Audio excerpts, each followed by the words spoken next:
ദൈവനാമത്തിന് നമ്മൾ കുറച്ച് നാളുകൾക്ക് ശേഷം വീണ്ടും ബൈബിൾ സ്റ്റഡി തുടങ്ങാനായിട്ട് ആഗ്രഹിച്ച് നമ്മൾ വന്നിരിക്കുകയാണ്. അതുകൊണ്ട് പഠിപ്പിക്കേണ്ടതിൻ്റെയും ആവശ്യകത എന്താണെന്നുള്ളതൊന്ന് എക്സ്പ്ലെയിൻ ചെയ്യാനായിട്ട് ആഗ്രഹിക്കുകയാണ്. അതിനുശേഷം നമുക്ക് സമയമുണ്ടെങ്കിൽ നമുക്ക് വിഷയത്തിലേക്ക് കിടക്കാം. നമ്മൾ സാധാരണ ദൈവവചനം പഠിക്കുമ്പോൾ അതിന് എതിരെ ഇല്ലെങ്കിൽ അതത്ര ആവശ്യമില്ല എന്ന് പറയാനായിട്ടുള്ള പ്രധാനമായിട്ട് പറയുന്ന ചില കാരണങ്ങളുണ്ട്. പലപ്പോഴും നമ്മുടെ സഭയിലുള്ള സഹോദരന്മാരും പുറത്തുള്ളവരൊക്കെ പറയുന്ന ചില കാര്യങ്ങളാണ്.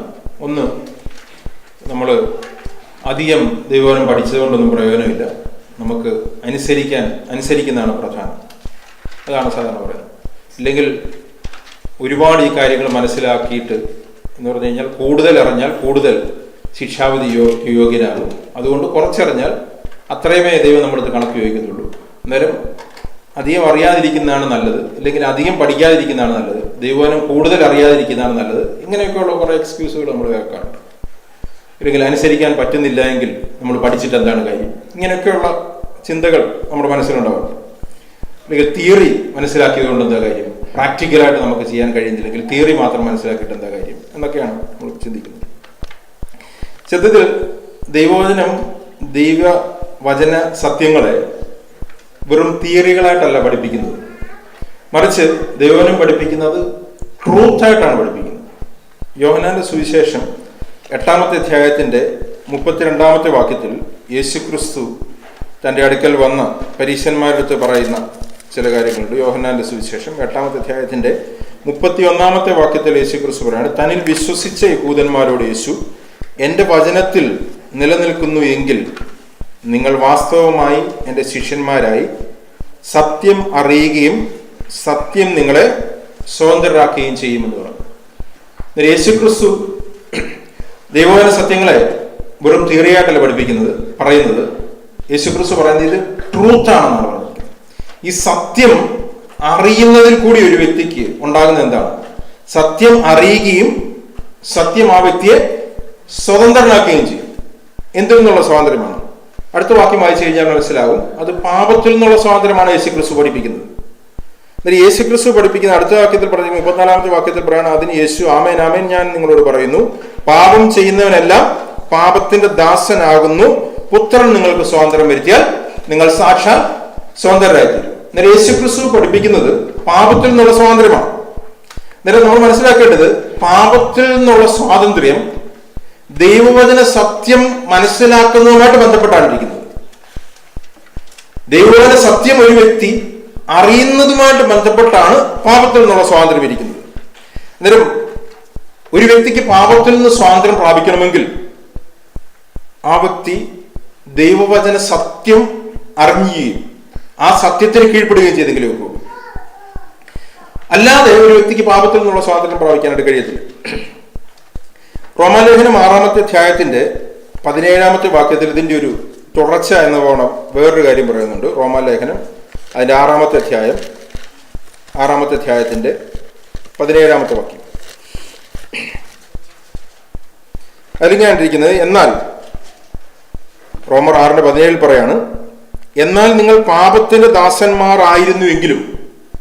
യേശുക്രിസ്തു യോഹന്നാൻ 8:32 പറഞ്ഞു, പാപം ചെയ്യുന്നവൻ പാപത്തിന്റെ ദാസനാകുന്നു, സത്യം നിങ്ങൾ അറിയുകയും സത്യം നിങ്ങളെ സ്വതന്ത്രരാക്കുകയും ചെയ്യുന്നു പറഞ്ഞു. എന്നിട്ട് അതിന്റെ ഒരു തുടർച്ച പോലെ പൗലോസ് പറയാണ്, നിങ്ങൾ പാപത്തിന്റെ ദാസന്മാരായിരുന്നു എങ്കിലും ഇപ്പോൾ നിങ്ങൾ ആരായി തീർന്നു?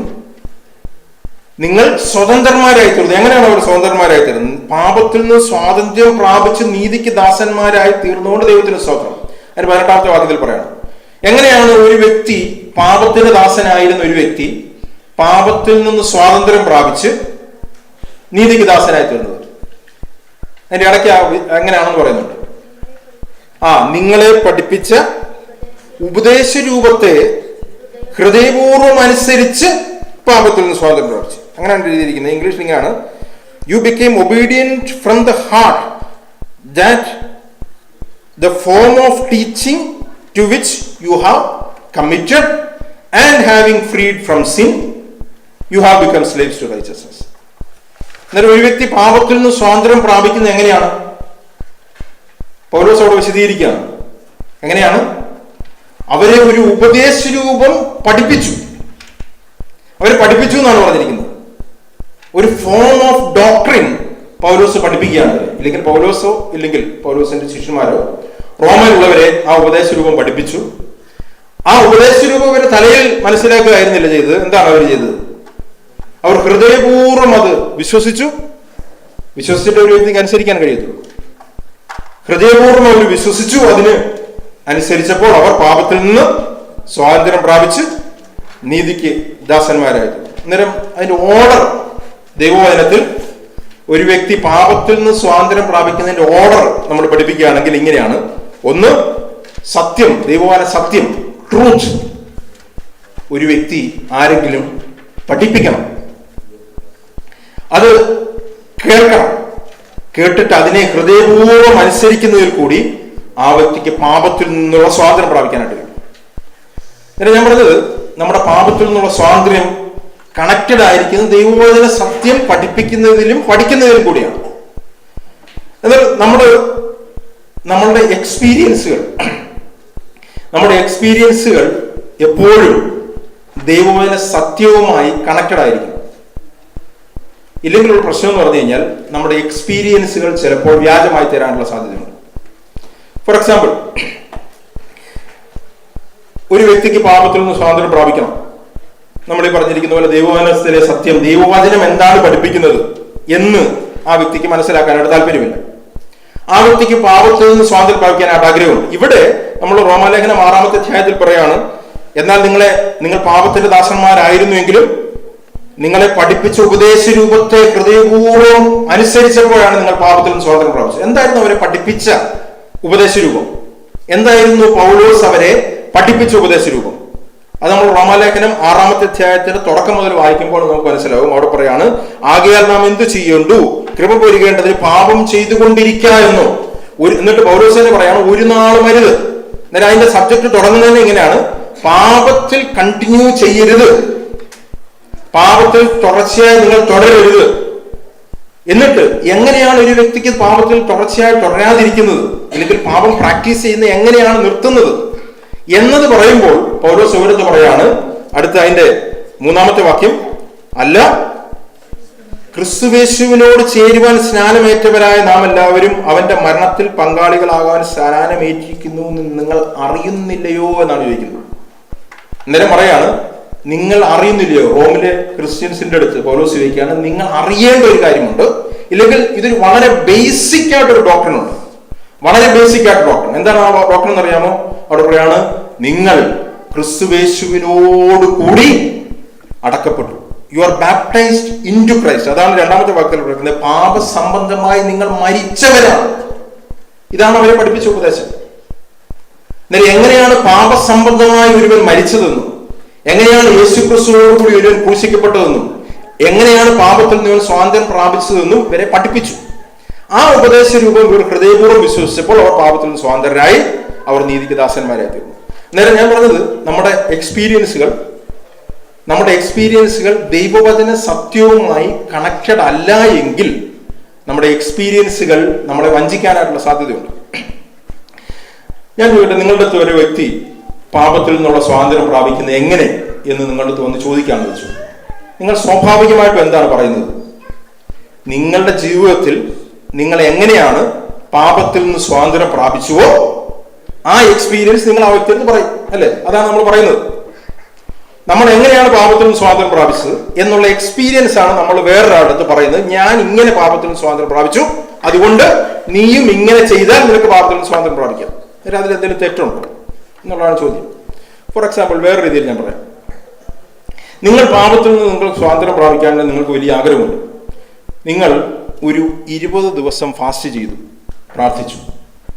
അങ്ങനെ ആ ഫാസ്റ്റിങ്ങിന്റെ ഫലമായിട്ട് നിങ്ങൾ പാപത്തിൽ നിന്ന് സ്വാതന്ത്ര്യം പ്രാപിച്ചു. നിങ്ങളുടെ അടുത്ത് ഒരാൾ വന്ന് ചോദിച്ചാൽ പാപത്തിൽ നിന്ന് സ്വാതന്ത്ര്യം പ്രാപിക്കുന്നത് എങ്ങനെയാണെന്ന് ചോദിച്ചാൽ നിങ്ങൾ എന്ത് പറയും? നിങ്ങൾ ഇതേ കാര്യം പറയും. നിങ്ങൾ പറയും, നിങ്ങൾ 20 ദിവസം ഫാസ്റ്റ് ചെയ്ത് പ്രാർത്ഥിച്ചാൽ നിങ്ങൾക്ക് പാപത്തിൽ നിന്ന് സ്വാതന്ത്ര്യം പ്രാപിക്കുന്നു, ഇല്ലെങ്കിൽ 20 ദിവസം ഉപവസിച്ചാൽ നിങ്ങൾക്ക് പാപത്തിൽ നിന്ന് സ്വാതന്ത്ര്യം പ്രാപിക്കുന്നു. ഞാൻ പറയുന്നത് ശരിയോ തെറ്റോ എന്നുള്ളതല്ല. ഞാൻ പറഞ്ഞത് നിങ്ങളുടെ എക്സ്പീരിയൻസ് ആണ് നിങ്ങൾ മറ്റുള്ളവർക്ക് പറയുന്നതെന്നാണ് ഞാൻ പറഞ്ഞത്, അല്ലേ? പിന്നെ വേറൊരു വ്യക്തി പറയുകയാണ്, ആ വ്യക്തിക്ക് പാപത്തിൽ നിന്ന് സ്വാതന്ത്ര്യം പ്രാപിക്കണം. ആ വ്യക്തിയും പല പല വഴികൾ നോക്കി. ആ വ്യക്തിക്ക് പാപത്തിൽ നിന്ന് സ്വാതന്ത്ര്യം ആ വ്യക്തിക്ക് ലഭിച്ചത് ആ വ്യക്തിയുടെ പാപം ആ വ്യക്തി പബ്ലിക്കായിട്ട് കൺഫസ് ചെയ്തപ്പോഴാണ്, അല്ലേ? ഞാൻ എന്റെ പാപം പബ്ലിക്കായിട്ട് കൺഫസ് ചെയ്തപ്പോൾ, ഇല്ലെങ്കിൽ വേറൊരാളുടെ എന്റെ പാപം ഏറ്റു പറഞ്ഞപ്പോൾ, എനിക്ക് ആ പാപത്തിൽ നിന്ന് സ്വാതന്ത്ര്യം പ്രാപിച്ചു. അന്നേരം ഞാൻ എന്ത് ചെയ്യും? ഞാൻ അന്നോട്ട് പഠിപ്പിക്കാൻ തുടങ്ങും, പാപത്തിൽ നിന്നുള്ള സ്വാതന്ത്ര്യം എങ്ങനെയാണ് ഒരു വ്യക്തിക്ക് പ്രാപിക്കാൻ കഴിയുന്നത്? പാപം പബ്ലിക്കായിട്ട് കൺഫസ് ചെയ്താൽ നിങ്ങൾ പാപത്തിൽ നിന്ന് സ്വാതന്ത്ര്യം പ്രാപിക്കാൻ കഴിയും. ഞാൻ ചില എക്സാമ്പിൾസ് പറയുന്നത് മാത്രമേ ഉള്ളൂ. എന്താണ് ഇവരുടെ പാപത്തിൽ നിന്ന് സ്വാതന്ത്ര്യം പ്രാപിച്ചതിന്റെ ബേസ്? ഇവിടെ എക്സ്പീരിയൻസ് ആണ്, അല്ലെ? അങ്ങനെ പഠിപ്പിക്കുന്ന സഭകളുണ്ട്. കാരണം അങ്ങനെ അവർക്ക് പാപത്തിൽ നിന്ന് സ്വാതന്ത്ര്യം പ്രാപിക്കാൻ കഴിയും. അവിടെ എന്താണ് പ്രശ്നം? അത് ദൈവവചന സത്യവുമായി കണക്റ്റഡ് അല്ല എന്നുള്ളതാണ് പ്രശ്നം. ഇത് ഇവരുടെ എക്സ്പീരിയൻസ് ആണ്. ഇനി ഈ എക്സ്പീരിയൻസിനെ സ്വാധീനിക്കാനായിട്ട് എവിടെന്നെങ്കിലുമൊക്കെ വാക്യങ്ങൾ കണ്ടുപിടിച്ച് അതൊരു ഉപദേശമായിട്ട് രൂപം കൊണ്ടേക്കാം. എന്നാൽ ദൈവവചനത്തിലെ ഉപദേശമല്ലത്. അതുകൊണ്ടാണ് ഞാൻ പറഞ്ഞത്, നമ്മുടെ എക്സ്പീരിയൻസുകൾ നമ്മളൊരു ഉപദേശമാക്കരുത്. അങ്ങനെയാണ് പലപ്പോഴും നടക്കുന്നത്. അതിന് പകരം എന്ത് ചെയ്യണമെന്ന് അറിയാമോ? നമ്മൾ ദൈവവചന സത്യം നമ്മൾ വിശ്വസിക്കുകയും ആ സത്യം നമ്മളെ സ്വതന്ത്രരാക്കുകയും ചെയ്യുമ്പോൾ അതാണ് നമ്മുടെ എക്സ്പീരിയൻസ് ആയിട്ട് മാറേണ്ടത്. അല്ലാതെ നമ്മുടെ എക്സ്പീരിയൻസുകളിൽ നിന്നും നമ്മൾ ഉപദേശം ഉണ്ടാക്കുകയല്ല. ദൈവവചന സത്യം നമ്മുടെ ജീവിതത്തിൽ അത് എക്സ്പീരിയൻസ് ആയി തീരണം. അതാണ് ദൈവവചനം പഠിപ്പിക്കുന്നത്. ഞാൻ പറഞ്ഞത്, പൗലോസ് വരച്ച് പറയാണ്, നിങ്ങളെ ഒരു ഉപദേശരൂപം നിങ്ങളെ പഠിപ്പിച്ചു, ആ ഉപദേശരൂപം നിങ്ങൾ ഹൃദയപൂർവ്വം വിശ്വസിച്ചപ്പോൾ അതിൽ ആ വിശ്വാസത്താൽ നിങ്ങൾ പാപത്തിൽ നിന്ന് സ്വതന്ത്രരായിട്ടുണ്ട്. ആ ഉപദേശരൂപമാണ് റോമാലേഖനം 6-ാമത്തെ അധ്യായത്തിൽ എഴുതിയിരിക്കുന്നത്. ഞാൻ പറഞ്ഞത്, ഇതാണ് ദൈവവചനം പഠിപ്പിക്കുന്നതിന്റെ ഉദ്ദേശം. ദൈവവചനം പഠിക്കുന്നതിന്റെ ഉദ്ദേശം അത് വെറും തിയററ്റിക്കൽ നോളജ് അല്ല, അത് നമ്മൾ കുറെ അറിവ് പകരാൻ വേണ്ടിയിട്ടുള്ളതല്ല. മറിച്ച് ദൈവവചന സത്യമാണ് ഒരു വ്യക്തിയെ പാപത്തിൽ നിന്ന് സ്വതന്ത്രനാക്കുന്നത്. അതാണ് ദൈവവചനം പഠിപ്പിക്കുന്നത്. യേശുക്രിസ്തു പഠിപ്പിച്ചത്, അപ്പോസ്തലന്മാർ പഠിപ്പിച്ചതാണ്. അല്ലാതെ നിങ്ങളുടെ ചില മെത്തേഡുകൾ നിങ്ങളെ പാപത്തിൽ നിന്ന് സ്വാതന്ത്ര്യം വരുത്താനായിട്ട് കഴിയില്ല. ഇനി ദൈവവചന സത്യത്തിൽ നിന്ന് നിങ്ങളെ തെറ്റിച്ചിട്ട് നിങ്ങൾക്ക് ചില എക്സ്പീരിയൻസുകൾ വഴി നിങ്ങൾ പാപത്തിൽ നിന്ന് സ്വാതന്ത്ര്യം പ്രാപിച്ചാൽ അതിൽ പോലും പിശാചിന് വലിയ പ്രശ്നമൊന്നുമില്ല. നമ്മൾ വിചാരിക്കരുത് നമുക്കുണ്ടാകുന്ന ചില എക്സ്പീരിയൻസുകൾ അതാണ് ഏറ്റവും വലിയ കാര്യം നമ്മൾ വിചാരിക്കരുത്. നമ്മുടെ എക്സ്പീരിയൻസുകൾ ദൈവവചനവുമായിട്ട് കണക്റ്റഡ് ആയി മാത്രമേ നമ്മുടെ ജീവിതത്തിൽ യഥാർത്ഥമുള്ള എക്സ്പീരിയൻസുകൾ ഉണ്ടാകാൻ പാടുള്ളൂ. അതായത് നമ്മൾ ചിലപ്പോൾ നമുക്ക് ദൈവവചനത്തിൽ നിന്ന് തെറ്റിച്ച് കളയാൻ വേണ്ടിയിട്ട് ചിലപ്പോൾ ചില കാര്യങ്ങൾ എക്സ്പീരിയൻസ് തന്നിരിക്കും, അല്ലേ? നമ്മൾ വിചാരിച്ചിരിക്കുന്ന ചില പാപങ്ങളിൽ നിന്ന് നമുക്ക് ചിലപ്പോൾ സ്വാതന്ത്ര്യം വരുന്നു എന്ന രീതിയിൽ പിശാച് നമ്മളെ തെറ്റിച്ചെന്നിരിക്കും.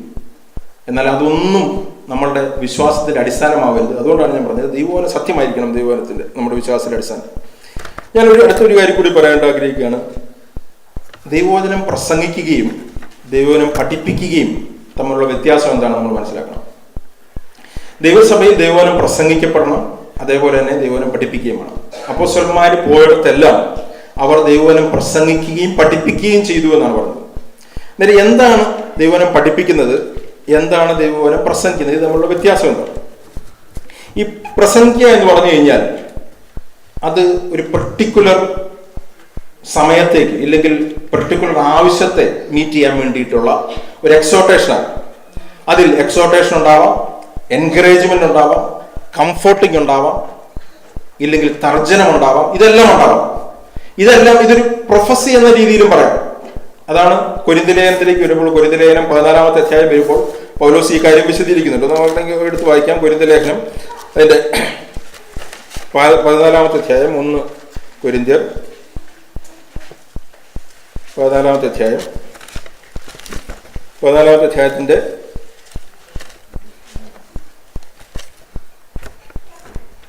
4-ാമത്തെ വാക്യം, അതിന്റെ 5-ാമത്തെ വാക്യം,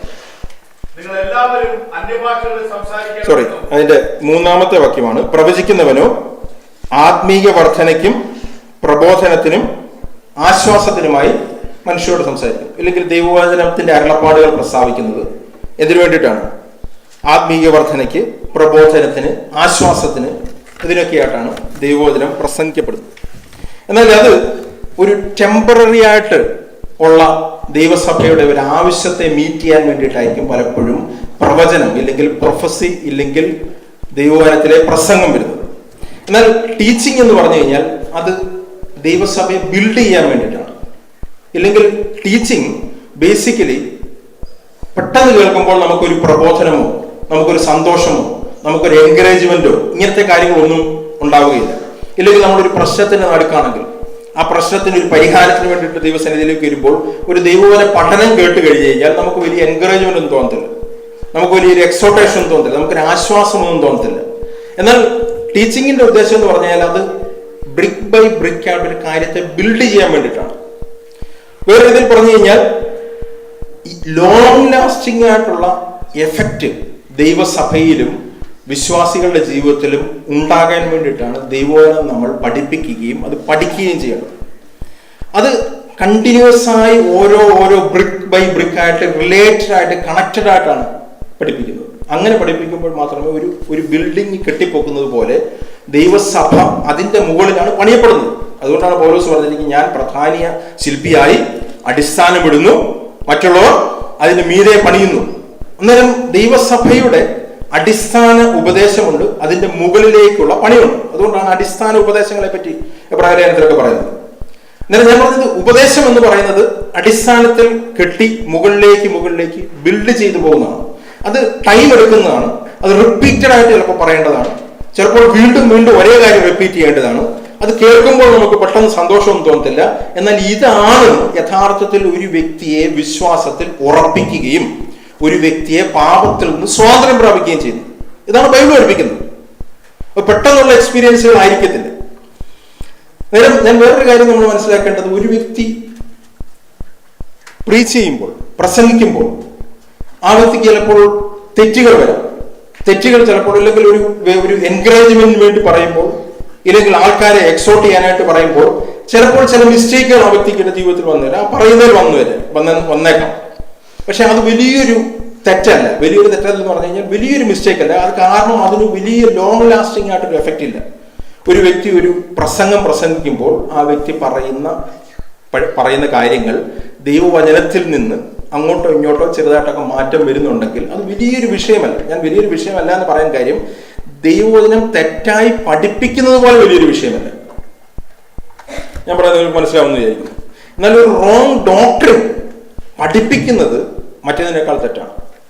അതുകൊണ്ട് തന്നെ നമ്മളെപ്പോഴും ഈ ചില പ്രസംഗങ്ങളിലൊക്കെ ആരെങ്കിലുമൊക്കെ എന്തെങ്കിലുമൊക്കെ മിസ്റ്റേക്ക് പറഞ്ഞു കഴിഞ്ഞാൽ അത് നമ്മൾ വലിയതായിട്ട് നമ്മൾ ശ്രദ്ധിക്കേണ്ട കാര്യമില്ല. എന്നാൽ ചില വ്യക്തികൾ ബൈബിൾ പഠിപ്പിക്കുമ്പോൾ ആ പഠിപ്പിക്കുന്നതിൽ അടിസ്ഥാനപരമായിട്ട് തെറ്റ് വന്നു കഴിഞ്ഞു കഴിഞ്ഞാൽ അതിന്റെ പ്രശ്നം എന്ന് പറഞ്ഞാൽ അത് മുകളിലേക്കുള്ള പണിയെ അവരെ ബാധിക്കും. അത് ഞാൻ നേരത്തെ പറഞ്ഞ പോലെ അതൊരു ബിൽഡിംഗ് ആണ്, അതൊരു സ്ട്രക്ചർ പണിഞ്ഞ് മുകളിലേക്ക് പോവുകയാണ്. അന്നേരം ആ ഉപദേശം തെറ്റിക്കഴിഞ്ഞു കഴിഞ്ഞാൽ ആ മുഴുവൻ ബിൽഡിങ്ങിനും ആ പ്രശ്നം വരും. അത് തെറ്റായിട്ടുള്ള ഉപദേശത്തിലേക്കും തെറ്റായിട്ടുള്ള പല ഉപദേശങ്ങളിലേക്കും ഇത് കൊണ്ടുപോകും. അന്നേരം ദൈവവചന പഠനം പഠിപ്പിക്കുന്നത് സീരിയസ് ആണ്, പഠിക്കുന്നതും സീരിയസ് ആണ്. ഞാൻ പറയാൻ കാര്യം പറഞ്ഞു കഴിഞ്ഞാൽ നമ്മൾ പല കൾട്ട് ഗ്രൂപ്പുകളെയും നമ്മൾ ശ്രദ്ധിക്കുകയാണെങ്കിൽ അതിൻ്റെ ഒരു പ്രത്യേകത ഞാൻ ശ്രദ്ധിച്ചിട്ടുള്ള കാര്യം, പല കൾട്ട് ഗ്രൂപ്പുകളുടെ പ്രത്യേകത എന്ന് പറഞ്ഞാൽ ഈ കൾട്ട് ഗ്രൂപ്പുകളെല്ലാം ബിൽഡ് ചെയ്യപ്പെട്ടിരിക്കുന്നത് ഒരു ബൈബിൾ ടീച്ചറിന്റെ ടീച്ചിങ്ങിന്റെ അടിസ്ഥാനത്തിലായിരിക്കും. പ്രത്യേകിച്ച് ആ ഗ്രൂപ്പിനെ സ്ഥാപിച്ച ആ ഗ്രൂപ്പിന്റെ ലീഡറായിട്ടുള്ള ഒരു ബൈബിൾ ടീച്ചറിന്റെ ടീച്ചിങ്ങിന്റെ പുറത്താണ് മിക്ക കൾട്ട് ഗ്രൂപ്പുകളും നിലനിൽക്കുന്നത്, അവരുടെ ഉപദേശം നിലനിൽക്കുന്നത്. കാര്യം എന്താണെന്ന് പറഞ്ഞാൽ ആ വ്യക്തി പഠിപ്പിക്കുന്ന ആ ഉപദേശത്തെ ഫോളോ ചെയ്തിട്ടാണ് ആ സ്ട്രക്ചർ മുഴുവൻ പോകുന്നത്. ഞാൻ എടുത്തു പറയാനായിട്ട് ആഗ്രഹിക്കുന്നില്ല, ഏതാണെങ്കിലും നിങ്ങൾ ശ്രദ്ധിച്ചു നോക്കിയാൽ മതി. ഏതെങ്കിലും ഒരു പർട്ടിക്കുലർ വ്യക്തിയുടെ ഉപദേശ രൂപവുമായിട്ട് ബന്ധപ്പെട്ടിട്ടാണ് ഈ സ്ട്രക്ചർ മുഴുവൻ നിൽക്കുന്നത്. കാര്യം എന്ത് പറ്റിയെന്ന് പറഞ്ഞു കഴിഞ്ഞാൽ ആ വ്യക്തിയുടെ ഉപദേശം തെറ്റുന്നതോടുകൂടി അതിന്റെ മുകളിലേക്കുള്ള ഉപദേശം മുഴുവൻ തെറ്റുന്നു. അങ്ങനെ ആ ചർച്ച ഇല്ലെങ്കിൽ ആ ഒരു ഗ്രൂപ്പ് മുഴുവൻ ഒരു ദുരുപദേശ കൂട്ടമായി മാറുന്നു. അതിന്റെ കാരണം റൂട്ടിൽ തന്നെ ഉപദേശത്തിൽ തെറ്റിയെന്നുള്ളതാണ്. എന്തുകൊണ്ടാണ് അങ്ങനെ സംഭവിക്കുന്നത് പറഞ്ഞു കഴിഞ്ഞാൽ ഞാൻ പലപ്പോഴും മനസ്സിലാക്കിയിട്ടുള്ള കാര്യം, Bible teachers are not teachable. ദൈവവചനം പഠിപ്പിക്കുന്ന പലരും ടീച്ചബിൾ അല്ല. അവരൊരു തെറ്റ് പറഞ്ഞു കഴിഞ്ഞു കഴിഞ്ഞാൽ അതിനെ കറക്റ്റ് ചെയ്താൽ അത് കറക്റ്റ് ചെയ്യാനായിട്ട് അവർക്ക് താല്പര്യമില്ല. ഇല്ലെങ്കിൽ അവർ പഠിപ്പിക്കുന്നതിനെ കറക്റ്റ് ചെയ്യാനായിട്ട് അവർ ബാക്കിയുള്ളവരെ അനുവദിക്കുന്നില്ല. അങ്ങനെ വരുമ്പോൾ ആ തെറ്റ് മുകളിലേക്ക് പോകും. എന്നാൽ ആദിമസഭയിൽ അങ്ങനെയായിരുന്നില്ല. അതുകൊണ്ടാണ് അപ്പോസ്തലനായിട്ടുള്ള പൗലോസ് ഗലാത്യ ലേഖനത്തിൽ നമ്മൾ മനസ്സിലാക്കണം, ഗലാത്യ സഭ എന്ന് പറയുന്നത് അവരുടെ ജീവിതത്തിൽ എങ്ങും ഒരു പ്രശ്നവും ഉണ്ടായിരുന്ന ഒരു സഭയല്ല. കൊരിന്ത്യർ സഭയിൽ ഒരുപാട് പ്രശ്നങ്ങളുണ്ടായിരുന്നു. അപ്പൻ്റെ ഭാര്യയെ കൊണ്ടിരിക്കുന്നവരുണ്ടായിരുന്നു, കോടതിയിൽ കേസ് പറയുന്നവരുണ്ടായിരുന്നു, ദുർനടപ്പുകാരുണ്ടായിരുന്നു, വഴക്കുണ്ടാക്കുന്നവരുണ്ടായിരുന്നു, ഒരുപാട് പ്രശ്നങ്ങളുണ്ടായിരുന്നു. എന്നാൽ ഗലാത്യ സഭ എന്ന് പറയുന്ന ഈ ഒരൊറ്റ പ്രശ്നം അവരെ പറ്റി പറയുന്നില്ല. അവരുടെ അടിസ്ഥാന പ്രശ്നം എന്ന് പറയുന്നത് അവർ യഥാർത്ഥ ട്രൂത്തിൽ നിന്ന് അവർ തെറ്റിപ്പോയി എന്നുള്ളതാണ്. പൗലോസ് ഈ പറഞ്ഞിരിക്കുന്നത് പോലെ യേശുക്രിസ്തുവിന്റെ ക്രൂശ് എന്നുള്ള ആ ഉപദേശത്തിൽ അവർ തെറ്റിപ്പോയി. അതുകൊണ്ടാണ് ഗലാത്യ സഭയോട് പൗലോസ് പറഞ്ഞിരിക്കുന്നത്, ക്രിസ്തുവേശു ക്രൂശിക്കപ്പെട്ടവനായി നിങ്ങളുടെ മുമ്പിൽ ഞാൻ വരച്ച് കാണിച്ചിരിക്കെ നിങ്ങളെ ക്ഷുദ്രം ചെയ്ത് മയക്കിയത് ആര് എന്ന് ചോദിക്കുന്നു. പൗലോസ് പറയുന്നത്, ഞാൻ വ്യക്തമായി നിങ്ങളെ പഠിപ്പിച്ചു ചില കാര്യങ്ങൾ. യേശുക്രിസ്തുവിന്റെ ക്രൂശും ആ ക്രൂശിൽ കൂടി ഒരു മനുഷ്യന് ലഭിച്ച കാര്യവും എന്താണ് എന്നുള്ളത് വ്യക്തമായി ഞാൻ നിങ്ങളെ പഠിപ്പിച്ചു. എന്നാൽ ആ ഉപദേശത്തിൽ നിങ്ങളെ ക്ഷുദ്രം ചെയ്ത് മയക്കതാരെന്നാണ് പറയുന്നത്. നമുക്ക് ആ വാക്യം വേണമെങ്കിൽ എടുത്ത് വായിക്കാം. ഗലാത്യ ലേഖനം അതിന്റെ 2-ാമത്തെ അധ്യായത്തിന്റെ 24-ാമത്തെ വാക്യത്തിലേക്ക് വരുമ്പോൾ ആണ് പറഞ്ഞിരിക്കുന്നത്. ഗലാത്യ ലേഖനം 2-ാമത്തെ അധ്യായത്തിന്റെ 20-ാമത്തെ വാക്യം, 20-ാമത്തെ അതിന്റെ 18 മുതൽ വായിക്കാം. അവിടെ പറയുകയാണ്, ഞാൻ പൊളിച്ചത് തന്നെ വീണ്ടും പണിഞ്ഞാൽ ഞാൻ ലംഘനക്കാരൻ എന്ന് എന്നെ തന്നെ തെളിയിക്കുന്നു. പൗലോസ് പറയുകയാണ്, ഞാൻ ഒരു കാര്യം പഠിപ്പിച്ച് ബിൽഡ് ചെയ്തുകൊണ്ട് വരികയാണ്. പൗലോസ് പറയുകയാണ്, ഞാൻ ഒരു കാര്യം പഠിപ്പിക്കുമ്പോൾ വേറൊരു കാര്യം ചെയ്തുകൊണ്ടാണ് പഠിപ്പിക്കുന്നത്. എന്താണ്? ചിലതിനെ പൊളിച്ചു കളഞ്ഞിട്ടാണ് ചിലതിനെ പഠിപ്പിക്കുന്നത്. പൗലോസ് പറയുന്നത് മനസ്സിലാക്കണം, പൗലോസ് ചില ദുരുപദേശങ്ങളെ പൊളിച്ചിട്ടാണ് യഥാർത്ഥത്തിലുള്ള സത്യ ഉപദേശം പഠിപ്പിക്കുന്നത്. അങ്ങനെ ദൈവനെ പഠിപ്പിക്കാനായിട്ട് കഴിയുള്ളൂ. ചില തെറ്റായിട്ടുള്ള ബോധ്യങ്ങളെ പഠിപ്പിക്കണം, തെറ്റാണെന്ന് തന്നെ പഠിപ്പിക്കണം. ഞാൻ നേരത്തെ പറഞ്ഞ ഒരു പ്രസംഗത്തിലൊക്കെ ഉണ്ടാകുന്ന ചെറിയൊരു മിസ്റ്റേക്കുകളല്ല, എന്നാൽ അടിസ്ഥാന ഉപദേശത്തിൽ തന്നെ തെറ്റിപ്പോയിട്ടുണ്ടെങ്കിൽ ആ ഉപദേശം തെറ്റാണോ എന്ന് പഠിപ്പിച്ച് അതിനെ പൊളിച്ചിട്ട് യഥാർത്ഥ ഉപദേശം പഠിപ്പിക്കാൻ കഴിയത്തുള്ളൂ.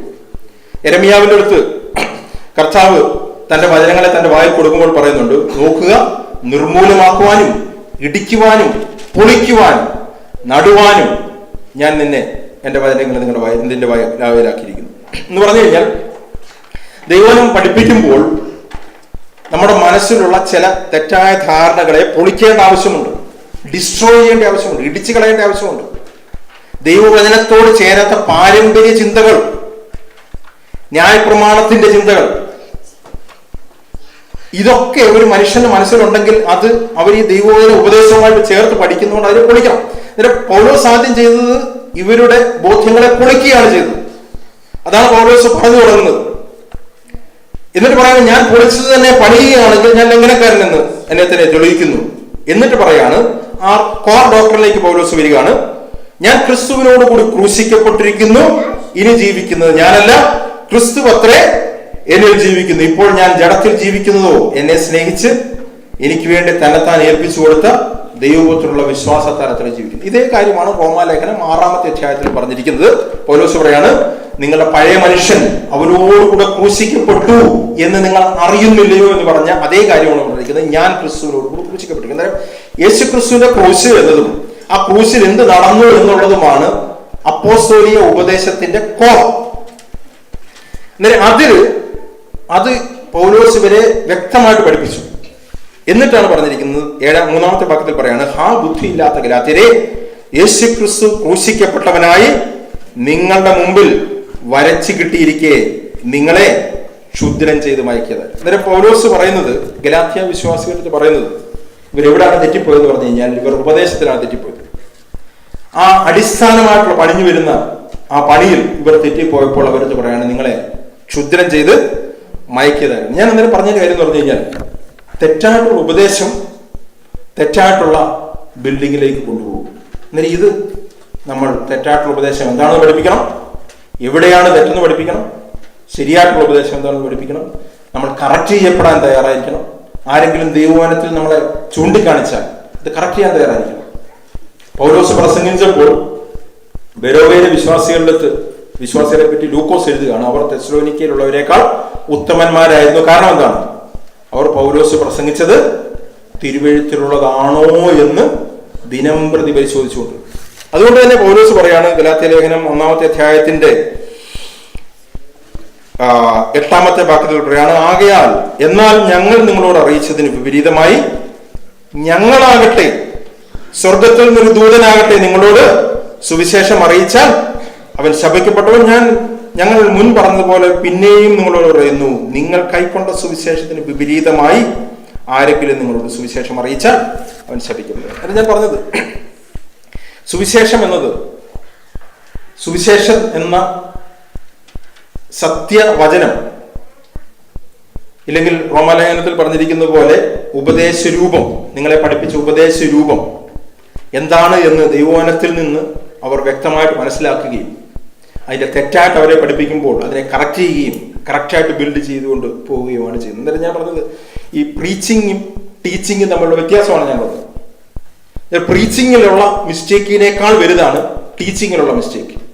കാരണം പ്രീച്ചിങ് എന്ന് പറയുന്നത് ലോങ് ലാസ്റ്റിംഗ് എഫക്റ്റ് ഉണ്ടാക്കുന്നതല്ല, പെട്ടെന്നുള്ള നീഡുകൾക്ക് വേണ്ടിയിട്ട് ദൈവം ഒരു വ്യക്തിയെ എൻകറേജ് ചെയ്തിട്ട് ആ വ്യക്തികൾ കൂടി സംസാരിക്കുന്നതാണ്. അതിന് ഉപദേശ രൂപങ്ങളെല്ലാം ഒന്നും കൃത്യമായില്ലെങ്കിലും വിഷയമില്ല. എന്നാൽ ടീച്ചിങ് കൃത്യമായിരിക്കണം, ഏറ്റവും കൃത്യമായിട്ട് തന്നെ ആയിരിക്കാനായിട്ട് നമ്മൾ സൂക്ഷിക്കണം. അതുകൊണ്ട് തന്നെയാണ് ദൈവവചനം പഠിപ്പിക്കുന്നവർ അത് തെറ്റായിട്ട് പഠിപ്പിക്കുമ്പോൾ നമ്മൾ ചിലപ്പോൾ അത് കറക്റ്റ് ചെയ്യാനായിട്ട് എടുത്ത് പറയേണ്ടി വരുന്നു. അന്നേരം ഞാൻ പറഞ്ഞത് ഇതാണ് തമ്മിലുള്ള വ്യത്യാസം. അന്നേരം സഭയിൽ എന്താണ് വേണ്ടത്? സഭയിൽ ടീച്ചിങ്ങും വേണം, പ്രീച്ചിങ്ങും വേണം, അല്ലേ? സഭയിൽ ഒരു നീഡിയായിട്ടുള്ള ഒരു വ്യക്തി വരുമ്പോൾ ആ വ്യക്തിക്ക് ആശ്വാസം വേണം, ആ വ്യക്തിക്ക് പ്രബോധനം വേണം, ആ വ്യക്തിക്ക് എൻകറേജ്മെന്റ് വേണം. അല്ലാതെ അവർ ദൈവവചനം മാത്രം പഠിച്ചുകൊണ്ടിരുന്നാൽ പോരാ. ആവശ്യത്തിലുള്ളവരുണ്ട്, അവർക്ക് വളരെ നീഡിയായിട്ടുള്ള ആൾക്കാരുണ്ടാവും. അന്നേരം ദൈവ സഭയിൽ ദൈവവചനം പ്രസംഗിക്കുന്നുള്ളവരുണ്ടായിരിക്കണം. അതേസമയം തന്നെ അത് മാത്രമായി കഴിഞ്ഞാൽ ഇവരൊരു ഷാലോ ബിലീവേഴ്സ് ആയി തീരും. ഇവരൊരിക്കലും ഒരു ദൈവസഭയായിട്ട് ബിൽഡ് ചെയ്യാനായിട്ട് കഴിയുകയില്ല. അന്നേരം എന്ത് സംഭവിക്കണം? യഥാർത്ഥത്തിൽ ദൈവവചന പഠനവും ഉണ്ടായിരിക്കണം. ദൈവവചനം പഠിക്കണം, പഠിപ്പിക്കണം. അങ്ങനെയാണ് ദൈവസഭ ബിൽഡ് ചെയ്യപ്പെടുന്നത്. മത്തായിയുടെ സുവിശേഷം അതിന്റെ 28-ാമത്തെ അധ്യായത്തിന്റെ 20-ാമത്തെ വാക്യത്തിൽ യേശു ക്രിസ്തു ശിഷ്യന്മാരെ പറഞ്ഞു വിടുമ്പോൾ അവരടുത്ത് പറയുന്നത് ഇങ്ങനെയാണ്.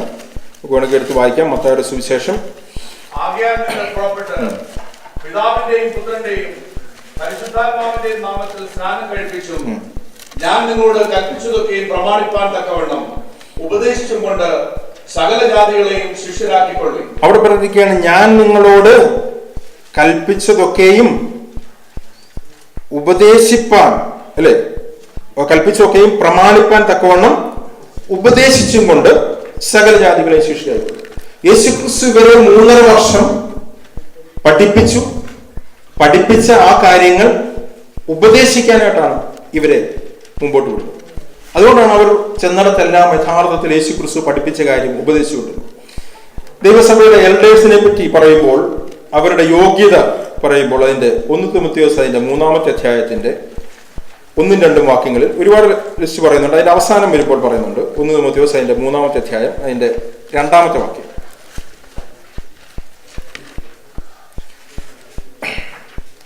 അവിടെ പറയാണ് 1 തിമോഥെയോസ് അതിന്റെ 3-ാമത്തെ അധ്യായത്തിൽ 2-ാമത്തെ വാക്യത്തിൽ പറയണം, എന്നാൽ അധ്യക്ഷൻ നിരപവാദിനായി ഏകഭാര്യയുടെ ഭർത്താവും നിർമ്മതനും ജിതേന്ദ്രിയനും സുശീലനും അതിഥിപ്രിയനും ഉപദേശിപ്പാൻ സമർത്ഥനും ആയിരിക്കും. അവിടെ പറയാണ് ചർച്ചിന്റെ എൽഡർ, ചർച്ചിന്റെ എൽഡറിന്റെ റിക്വയർമെന്റ്സ് പറയാം. അവിടെ പറയാണ് അവർ ഏകഭാര്യ ഭർത്താവായിരിക്കണം, ജിതേന്ദ്രനാണ്, സുശീലനായിരിക്കണം, അതിഥിപ്രിയരായിരിക്കണം എന്ന് പറഞ്ഞിട്ട് അവസാനം പറയാണ് അവൻ ഉപദേശിപ്പാൻ സമർത്ഥനായിരിക്കണം, ദൈവവചനം പഠിപ്പിക്കാൻ കഴിയണം. ഇതൊരു എൽഡറിന്റെ റെസ്പോൺസിബിലിറ്റി ആയിട്ടാണ് പറഞ്ഞിരിക്കുന്നത്. 2 തിമോഥെയോസ് അതിന്റെ 2-ന്റെ 24-ാമത്തെ വാക്യം. കണ്ടയിടാതെ എല്ലാവരും ശാന്തനും ഉപദേശിപ്പാൻ സമർത്ഥനും ദോഷം സഹിക്കുന്നവരുമായി അത്ര ഇരിക്കേണ്ടത്. അവിടെ പറയാണ് വീണ്ടും കർത്താവിന്റെ ദാസനെ, ദൈവദാസനെ പറ്റി പറയുമ്പോൾ ആ ദൈവദാസന്റെ റിക്വയർമെന്റ് പറയാണ്, അവൻ ശണ്ടയിടാതെ എല്ലാവരോടും ശാന്തനും ഉപദേശിപ്പാൻ സമർത്ഥനുമായിരിക്കണം. വിരോധികൾക്ക് സത്യത്തിന്റെ പരിജ്ഞാനത്താൽ മാനസാന്തരം വരുമോ എന്നും പിശാചിനാൽ പൊടിപ്പെട്ട് കുടുങ്ങിയവരാകാൻ അവർ സുബോധം പ്രാപിച്ച് അവന്റെ കെണിയിൽ നിന്ന് ദൈവേഷം ചെയ്യുമോ എന്ന് വെച്ച് അവരെ സൗമ്യതയോടെ പഠിപ്പിക്കേണ്ടതുമാകും. എന്നിട്ട് ഞാൻ പറഞ്ഞത് ദൈവവചനം പഠിപ്പിക്കേണ്ടതിന്റെ, ദൈവസഭയിൽ പഠിപ്പിക്കേണ്ടതിന്റെ ഇമ്പോർട്ടൻസ് ദൈവവചനത്തിൽ പറഞ്ഞിരിക്കുന്ന കാര്യങ്ങൾ എടുത്ത് പറയുന്നു മാത്രമേ ഉള്ളൂ. അതിന്റെ 15-ാമത്തെ വാക്യത്തിൽ പറയാണ്, സത്യവചനത്തെ യഥാർത്ഥമായി പ്രസംഗിച്ചുകൊണ്ട് ലജ്ജിപ്പാൻ സംഗതിയില്ലാത്ത വേലക്കാരനായി ദൈവത്തിന് കൊള്ളാകുന്നവനായി നിൽക്കാൻ ശ്രമിക്കണം. അവിടെ പറയാൻ ട്രൂ വേർഡ് ഓഫ് ഗോഡ്, സത്യവചനം എന്നാണ് പറഞ്ഞിരിക്കുന്നത്. അതുകൊണ്ടാണ് യേശുക്രിസ്തു സത്യം നിങ്ങൾ അറിയുകയും സത്യം നിങ്ങളെ സ്വതന്ത്രരാക്കുമെന്ന് പറഞ്ഞിരിക്കുന്നത്. അതാണ് പൗലോസ് പറഞ്ഞിരിക്കുന്നത്, നിങ്ങളെ പഠിപ്പിച്ച ഉപദേശ രൂപത്തെ ഹൃദയപൂർവ്വം വിശ്വസിച്ചു. മുതൽ ഒരു ട്രൂ ഡോക്ട്രിൻ ഉണ്ട്, ട്രൂ വേർഡ് ഓഫ് ഗോഡ് ഉണ്ട്, പഥ്യവചനം എന്ന് പറയുന്നുണ്ട്, സൗണ്ട് ഡോക്ട്രിൻ എന്ന് പറയുന്നുണ്ട്. ഇതാണ് പഠിപ്പിക്കേണ്ടത്. ഇത് പഠിപ്പിക്കാൻ ദൈവസഭയുടെ എൽഡേഴ്സ് തയ്യാറാവണം, ഇല്ലെങ്കിൽ അവർ എക്വിപ്ഡ് ആവണം എന്നാണ് പറഞ്ഞിരിക്കുന്നത്. തീത്തോസിന്റെ ലേഖനം അതിന്റെ 1:9 അവിടെ പറയാണ്, അവിടെയും അധ്യക്ഷനെ പറ്റിയാണ് പറഞ്ഞിരിക്കുന്നത്. അതിന്റെ 7, 8, 9 വാക്യങ്ങൾ അധ്യക്ഷന്റെ ക്വാളിറ്റീസ് ഇങ്ങനെ ആയിരിക്കണം എന്ന് പറയാം. അതിന്റെ 9-ാമത്തെ വാക്യം, നിർമ്മലനും ജിതേന്ദ്രിയനും പഥ്യോപദേശത്താൽ പ്രബോധിപ്പിപ്പാനും വിരോധികൾക്ക് ബോധം വരുത്തുവാനും ശക്തനാകേണ്ടതിന് ഉപദേശപ്രകാരമുള്ള വിശ്വാസവചനം മുറുകെ പിടിക്കുന്നതുമായിരിക്കണം. പഥ്യവചനം എന്ന് പറഞ്ഞു കഴിഞ്ഞാൽ വേറെ ട്രാൻസ്ലേഷൻ ഇങ്ങനെയാണ്, ആരോഗ്യകരമായ ഉപദേശത്താൽ പ്രബോധിപ്പിക്കുവാനും വിരോധികൾക്ക് ബോധം വരുത്തുവാനും ശക്തനാകേണ്ടതിന് ഉപദേശപ്രകാരമുള്ള വിശ്വാസവചനം മുറുകെ പിടിക്കുന്നവനുമായിരിക്കണം. എന്ത് ഡീറ്റെയിൽഡ് ആയിട്ടാണ് പൗലോസ് എഴുതുന്നത്. ആരോഗ്യകരമായ ഉപദേശം, പഥ്യവചനം, സൗണ്ട് ഡോക്ട്രിൻ, ആ ഉപദേശം മനസ്സിലാക്കുകയും അത് പ്രബോധിപ്പിക്കുകയും വിരോധികൾക്ക് ബോധം വരുത്താൻ ശക്തനാകേണ്ടതിന് ഉപദേശപ്രകാരമുള്ള വിശ്വാസവചനം. എന്നിട്ട് വെറും വിശ്വാസവചനമല്ല, വെറും വചനമല്ല, വിശ്വാസവചനമാണ്, സത്യവചനമാണ്. അത് ഉപദേശപ്രകാരമുള്ള വിശ്വാസവചനം മുറുകെ പിടിക്കുന്നവനും ആയിരിക്കണമെന്നാണ് പറഞ്ഞിരിക്കുന്നത്. 1 ദിവസം അതിന്റെ 5:17 വാക്യം, നന്നായി പഠിക്കുന്ന മൂപ്പന്മാരെ പ്രത്യേകം വചനത്തിലും ഉപദേശത്തിലും അധ്വാനിക്കുന്നവരെ തന്നെ ഇരട്ട് മാനത്തിന് യോഗ്യരായിരുന്നില്ല. അതിവിടെ പറയാണ്, മൂപ്പന്മാരെ പറ്റി പറയുമ്പോൾ പറയാണ് അവരെങ്ങനെയുള്ളവരായിരിക്കണം? പ്രത്യേകം വചനത്തിലും ഉപദേശത്തിലും അധ്വാനിക്കുന്നവരാകണം. ഞാനീ പറഞ്ഞ ഇതിന്റെ ഇമ്പോർട്ടൻസ് പറയാൻ വേണ്ടിയിട്ടാണ്, ഞാൻ സബ്ജക്റ്റിലേക്ക് കടന്നില്ലെങ്കിൽ പോലും അതിന്റെ ഇൻട്രൊഡക്ഷൻ ആയിട്ട് ഇതിന്റെ ഒരു ഇമ്പോർട്ടൻസ് പലരും അതൊരു വലിയ ഇമ്പോർട്ടൻ്റ് ആയിട്ടുള്ള കാര്യമായിട്ട് കാണാത്തത് കൊണ്ട്, ഇല്ലെങ്കിൽ അതിന്റെ എന്തിനു വേണ്ടിയിട്ടാണ് എന്നുള്ളതിന് വേണ്ടി പറയാം. അവിടെ പറഞ്ഞത് ഇംഗ്ലീഷിൽ ഇങ്ങനെ ഇരിക്കുന്നത്, especially those who work hard in preaching and teaching. വചനത്തിലും ഉപദേശത്തിലും എന്ന് പറഞ്ഞാൽ പ്രീച്ചിങ് ആൻഡ് ടീച്ചിങ്, രണ്ടും ഉണ്ടാവണം. അതിന് അധ്വാനിക്കണം ദൈവസഭയിലെ. അന്നേരം നമ്മൾ ദൈവം പഠിക്കണം. ദൈവം പഠിക്കുമ്പോഴാണ് ദൈവം നമ്മളെ റെസ്പോൺസിബിലിറ്റീസ് ഏൽപ്പിക്കുന്നത്. ഓക്കെ, മുമ്പോട്ട് പോകാം. 2 തിമോത്തിയോസ് അതിന്റെ 4-ാമത്തെ വാക്യത്തിൽ അന്ത്യകാലത്ത് സംഭവിക്കാൻ പോകുന്ന ചില കാര്യങ്ങളെ പറ്റി പറയാണ്. 2, 3, 4 വാക്യങ്ങൾ. വചനം പ്രസംഗിക്കുക, സമയത്തിലും അസമയത്തിലും ഒരുങ്ങി നിൽക്കുക, സകല ദീർഘക്ഷമയോടും ഉപദേശത്തോടും കൂടെ ശാസിക്കുക, തർജ്ജനം ചെയ്യുക, പ്രബോധിപ്പിക്കുക. അവർ പഥ്യോപദേശം പുറക്കാതെ കർണരസമാകുമാറ് സ്വന്തം മോഹങ്ങൾക്കൊത്തവണ്ണം ഉപദേഷ്ടന്മാരെ പെരുക്കുകയും സത്യത്തിന് ചെവി കൊടുക്കാതെ കെട്ടുകഥ കേൾപ്പാൻ തിരികെയും ചെയ്യുന്ന കാലം വരും. അവിടെ പറയുകയാണ്, അന്ത്യകാലത്ത് വരുന്ന ഒരു വലിയ ഡേഞ്ചർ എന്ന് പറയുന്നത് ഈ പഥ്യോപദേശം എന്നുള്ളത് ഇല്ലാതെയായിത്തീരും. സൗണ്ട് ഡോക്ട്രിൻ എന്നുള്ളത് പഠിപ്പിക്കുന്നവർ ഇല്ലാതെയായിത്തീരും. ഇതാണ് അന്ത്യകാലത്തേക്ക് വരുമ്പോഴുള്ള വലിയ ഡേഞ്ചർ. അതുകൊണ്ടാണ് അവിടെ പറഞ്ഞിരിക്കുന്ന പഥ്യോപദേശം പഠിപ്പിക്കണം, സത്യവചനത്തെ യഥാർത്ഥമായി പ്രസംഗിക്കണം. അവിടെ പറഞ്ഞിരിക്കുന്നത് പഥ്യോപദേശം പഠിപ്പിക്കണം എന്നൊക്കെ പറയുന്നതിന്റെ കാര്യം അന്ത്യകാലത്ത് വരുമ്പോൾ സംഭവിക്കുന്ന കാര്യം പറയാണ്. അന്ത്യകാലത്ത് അവർ പഥ്യോപദേശം പൊറുക്കാതെ കർണരസമാകുമാർ സ്വന്തം മോഹങ്ങൾക്കൊത്തവണ്ണം ഉപദേശകന്മാരെ പിരിക്കുകയും സത്യത്തിന് ചെവി കൊടുക്കാതെ കെട്ടുകഥ കേൾക്കുവാൻ തിരികെയും ചെയ്യുന്ന കാലം വരും. അവിടെ പറയാണ്, നീയോ വചനം പ്രസംഗിക്കുക. അന്നേരം സത്യവചനം പ്രസംഗിക്കുക, സത്യവചനം പഠിപ്പിക്കുക. അങ്ങനെ ദൈവസഭയെ ബിൽഡ് ചെയ്യേണ്ട ഒരാവശ്യമുണ്ട്. എന്താണ് ഈ സത്യവചനം, സത്യ ഉപദേശം, സൗണ്ട് ഡോക്ട്രിൻ എന്നൊക്കെ പറയുന്നത്. എന്താണ് ഈ കാര്യം? അതാണ് ബൈബിൾ പഠിപ്പിക്കുന്ന ക്രൂശിന്റെ വചനം എന്ന് പറയുന്നത്. എഫേസ്യ ലേഖനം 1-ാമത്തെ അധ്യായത്തിൽ പൗലോസ് അതാണ് പറഞ്ഞിരിക്കുന്നത്. ആ വിശ്വാസ വചനം കൊണ്ടാണ് ഒരു വ്യക്തി രക്ഷിക്കപ്പെടുന്നത്. എഫേസ്യ ലേഖനം അതിൽ 1-ാമത്തെ അധ്യായത്തിന്റെ 12, 13, 14 വാക്യം, പ്രത്യേകിച്ച് 13-ാമത്തെ വാക്യം. അവനിൽ നിങ്ങൾക്കും നിങ്ങളുടെ രക്ഷയെക്കുറിച്ചുള്ള സുവിശേഷം എന്ന സത്യവചനം നിങ്ങൾ കേൾക്കുകയും അവനെ വിശ്വസിക്കുകയും ചെയ്തു. എന്താണ് അപ്പോൾ സത്യവചനം എന്ന് പറയുന്നത്? സത്യവചനം എന്ന് പറയുന്നത് ഇത്രയേ ഉള്ളൂ: സുവിശേഷം എന്ന സത്യവചനം. സുവിശേഷമാണ് സത്യവചനം. Gospel, good news. ഇതാണ് സത്യവചനം.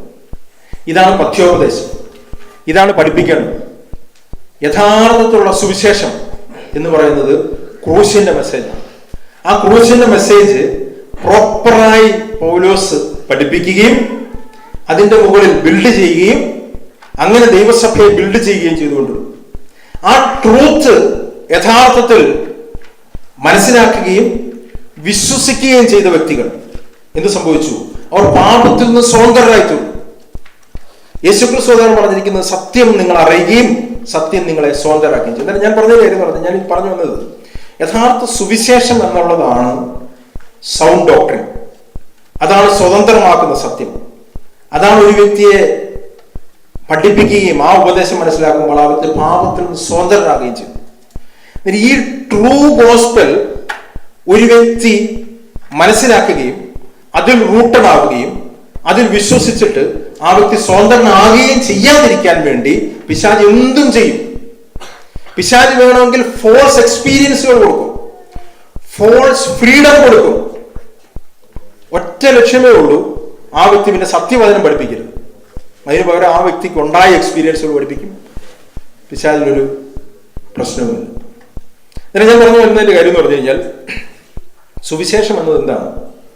ഞാൻ ഇന്ന് അതിന്റെ ഡീറ്റെയിലേക്ക് പോകുന്നില്ല, കാരണം തുടങ്ങി കഴിഞ്ഞ് കഴിഞ്ഞാൽ നമുക്ക് കംപ്ലീറ്റ് ആയിട്ട് നിർത്താൻ കഴിയാത്തതുകൊണ്ട്. സുവിശേഷം എന്നത് യഥാർത്ഥത്തിൽ നമ്മൾ മനസ്സിലാക്കണമെങ്കിൽ, സുവിശേഷം എന്നത് ദൈവത്തിൻ്റെ മനസ്സിലുള്ള ഒരു ഹോൾ പർപ്പസാണ്. ദൈവത്തിൻ്റെ മനസ്സിൽ മനുഷ്യനെ പറ്റിയുള്ള ഒരു ഹോൾ പിക്ചറാണ് സുവിശേഷം. ആ സുവിശേഷം എന്നത് അത് യഥാർത്ഥത്തിൽ ദൈവത്തിൻ്റെ പ്ലാനിൻ്റെ റെസ്റ്റോറേഷനാണ്. ആ റെസ്റ്റോറേഷനാണ് സുവിശേഷത്തിൽ കൂടി ദൈവം വെളിപ്പെടുത്തുന്നത്.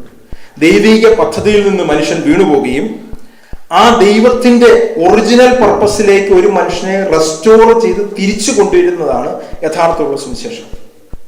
അന്നേരം ഒരു വ്യക്തി ദൈവത്തിന്റെ ഒറിജിനൽ പർപ്പസിലേക്ക് ആ വ്യക്തിയെ റെസ്റ്റോർ ചെയ്യണമെങ്കിൽ, ഇല്ലെങ്കിൽ നാം ഒരു എക്സാമ്പിൾ പറഞ്ഞു കഴിഞ്ഞാൽ, ഒരു സാധനം, നമ്മളുടെ ഒരു സാധനം കേടായി, അത് വർക്ക് ചെയ്യാതെ, അത് മാൽ ഫങ്ഷൻ എങ്ങനെ, അതിന്റെ ഒറിജിനൽ പർപ്പസിലേക്ക് അതിനെ റെസ്റ്റോർ ചെയ്യണമെങ്കിൽ, അതിനെ തിരിച്ചു കൊണ്ടുവരണമെങ്കിൽ, അത് ശരിയാക്കുന്ന ആൾക്ക് എന്തറിഞ്ഞിരിക്കണം?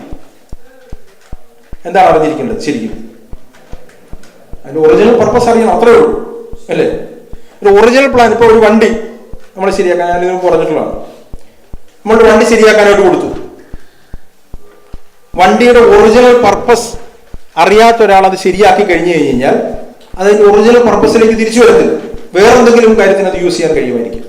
അന്നേരം മനുഷ്യനെ, യഥാർത്ഥത്തിൽ മനുഷ്യന്റെ ഒറിജിനൽ, വീണുപോയ മനുഷ്യനെ ദൈവത്തിന്റെ ഒറിജിനൽ പർപ്പസിലേക്ക് റെസ്റ്റോർ ചെയ്യുന്നതാണ് സുവിശേഷം. അന്നേരം ആദ്യമേ നമ്മൾ മനസ്സിലാക്കുമ്പോൾ, സുവിശേഷം മനസ്സിലാക്കുമ്പോൾ നമ്മൾ മനസ്സിലാക്കേണ്ടത് ദൈവം എങ്ങനെയാണ് മനുഷ്യനെ ഒറിജിനലി, ദൈവത്തിന്റെ ഫോർ പ്ലാൻ എന്തായിരുന്നു, ദൈവം മനുഷ്യനെ സൃഷ്ടിച്ചപ്പോൾ എന്തായിരുന്നു ദൈവത്തിന്റെ ഒറിജിനലിയുള്ള ഉദ്ദേശം എന്നുള്ളത് ഒരു വ്യക്തി മനസ്സിലാക്കണം.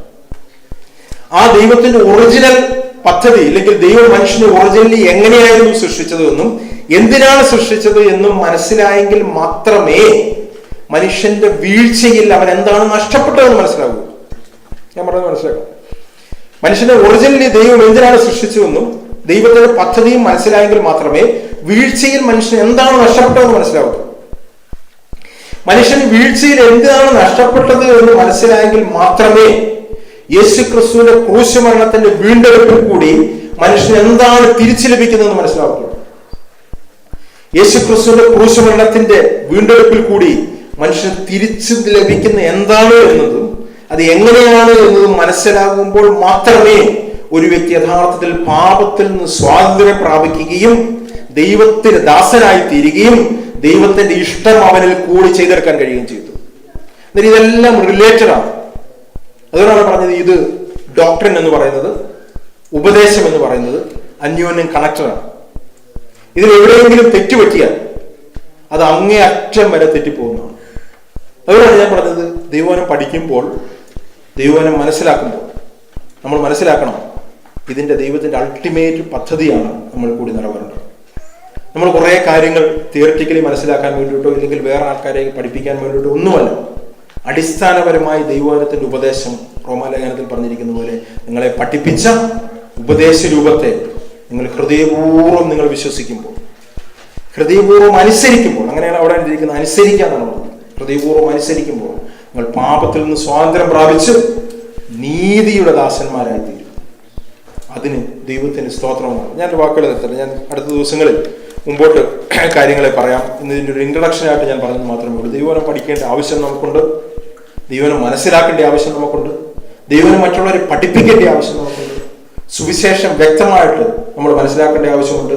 സത്യവചനവും പഥ്യോപദേശവും എന്താണെന്ന് നമ്മൾ മനസ്സിലാക്കുകയും അത് മനസ്സിലാക്കിയില്ല എന്നുള്ള പ്രശ്നം നമുക്ക് തെറ്റാരെങ്കിലും പഠിപ്പിച്ചാൽ പോലും മനസ്സിലാവത്തില്ല. ആരെങ്കിലും എന്തെങ്കിലും പഠിപ്പിച്ചാൽ പോലും നമുക്ക് മനസ്സിലാകാത്ത വിധം നമ്മളായിത്തീരും. എന്നാൽ യഥാർത്ഥത്തിൽ ദൈവം നമ്മൾ മനസ്സിലാക്കുകയാണെങ്കിൽ അത് നമ്മളെ പാപത്തിൽ നിന്ന് സ്വാതന്ത്ര്യം പ്രാപിക്കും. അതാണ് അടിസ്ഥാനപരമായിട്ടുള്ള കാര്യം. യേശുക്രിസ്തു പറഞ്ഞ സത്യം നിങ്ങൾ അറിയുകയും സത്യം നിങ്ങളെ സ്വതന്ത്രരാക്കുകയും. പൗലോസോടാണ് നിങ്ങളെ പഠിപ്പിച്ച ഉപദേശ രൂപത്തെ ഹൃദയപൂർവ്വം നിങ്ങൾ അനുസരിച്ചപ്പോൾ നിങ്ങൾ പാപത്തിൽ നിന്ന് സ്വാതന്ത്ര്യം പ്രാപിച്ച് നീതിക്ക് ദാസന്മാരായി തീർന്നു. സുവിശേഷ സത്യവുമായി ദൈവവചന സത്യവുമായി കണക്റ്റഡ് അല്ലാത്ത ഒരു സ്വാതന്ത്ര്യവും യഥാർത്ഥ സ്വാതന്ത്ര്യമല്ല. നിങ്ങൾക്കത് സ്വാതന്ത്ര്യം ലഭിച്ചാലും പിശാചിന് അതുകൊണ്ട് ഒരു പ്രശ്നവുമില്ല. എന്നാൽ നിങ്ങൾ സുവിശേഷത്തിൽ റൂട്ടഡായി നിങ്ങൾ യഥാർത്ഥത്തിൽ സ്വാതന്ത്ര്യം പ്രാപിക്കുമ്പോൾ ദൈവത്തിന്റെ നാമം മഹത്വപ്പെടും. ദൈവം നമ്മളെ സഹായിക്കും.